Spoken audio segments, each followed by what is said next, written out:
सकाळी मस्त आधी गरम गरम चहा पिले. तर नमस्कार, मी आहे Sanika. Welcome to a mini vlog. आजचा दिवस नावाला खूप बोरिंग होता, कारण आज घरी मम्मी नव्हती. मग बसलो होतो मोठू पतलू बघत. आज ना बुधवार होता, म्हणजे आमच्या कोथरूडचा बाजार असतो. तर मम्मी गेली होती बाजारला. बघू आता मम्मीने काही काही खावलं. कोणती गोष्ट फुकट भेटत नाही, ह्या कारणाने मला पिशव्या उचलून घरापर्यंत आणायच्या होत्या. घरी आले आले आधी पिशवी उचलायला खूप उद्योगी पोरे बघा. आता मम्मीने मस्त खावा आणला होता, त्यावर ताव मारला आणि मग डायरेक्ट निघालो होतो आम्ही शेताकडे.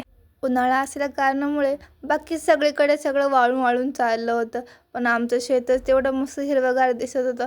पप्पांची पाहणी झाल्यानंतर मला तिथे एक वाटाण्याचं झाड दिसलं. त्याला शेंगा होत्या, त्यात दाणे पण इतके छोटे होते ना की सांगायचंच नाही. घरी येऊन बघते तर काय, दळण भरायचं काम चालू होतं मम्मीचं. आता मम्मीचं काम चालू असल्यावर मला काम लागणार नाही असं कधी होणारच नाही. मग लावली होती पिशवी धरायला.